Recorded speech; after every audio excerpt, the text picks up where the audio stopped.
Fashion, everyday item, or high art? It's both. Japanese artist Issey Miyake became well known for a technique he perfected. Issey was born in Hiroshima, Japan, and survived the atomic bomb attacks as a child. Amazing.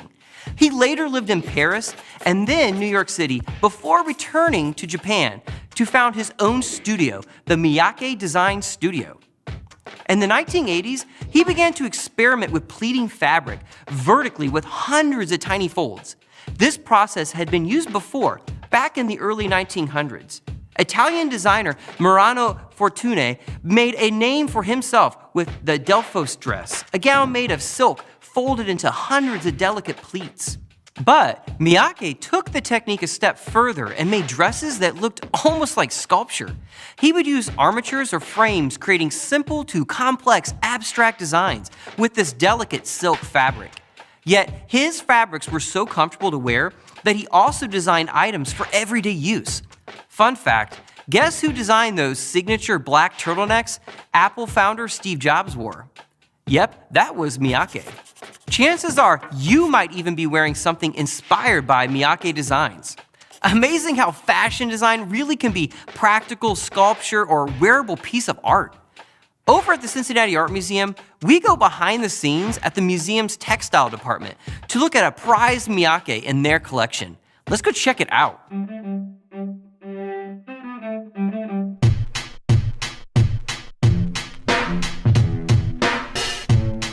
We're here at the Cincinnati Art Museum to get a behind-the-scenes look. We are actually in the textile and fashion storage area, and we are here with Cynthia, and she is going to give us an amazing behind-the-scenes look at particularly this piece. Thank you so much, Cynthia, for your time. Glad to be here.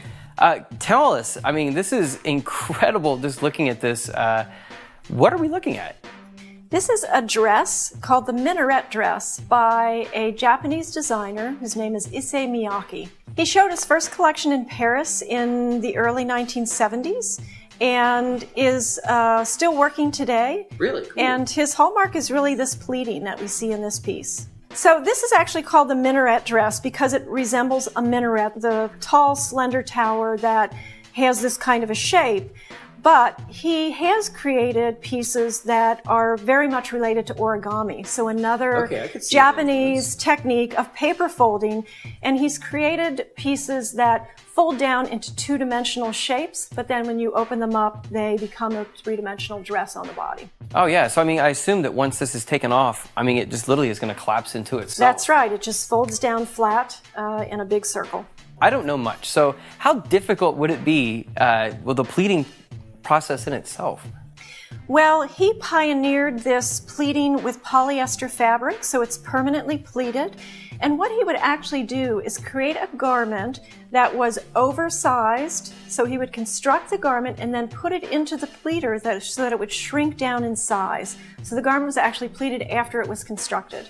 Is this kind of more of him experimenting then as an artist, of figuring out what he could do with the pleat design? Well, Miyake's interesting because he started out making garments out of very natural materials, so cotton and linen, and oversized, and then began to explore textile technology. So that's when he started doing pleating and crushing and folding of his textiles.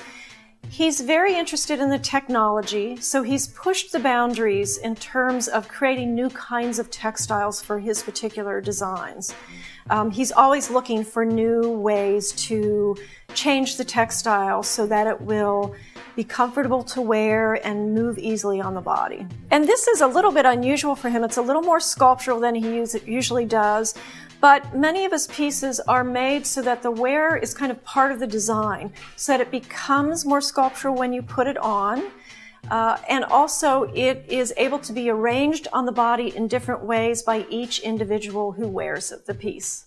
Well, one question I had for you, Cynthia, so how, knowing, with your work at the museum, how do we take care of this thing so that it sticks around for centuries?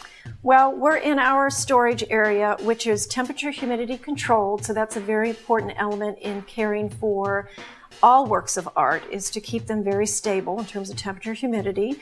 We also keep these particular objects in the dark. So all textiles are light sensitive, which means not only will they fade, but light can actually make the fibers brittle. So when we're not up here, it's dark in here. Thank you so much again, Cynthia, for your time and your extensive knowledge in fashion. I super appreciate it. Great, sure. Islamic art dates back to the 7th century and continues today. It's used both in holy places in the Middle East, such as a mosque, but has influenced designs used all over the world in architecture,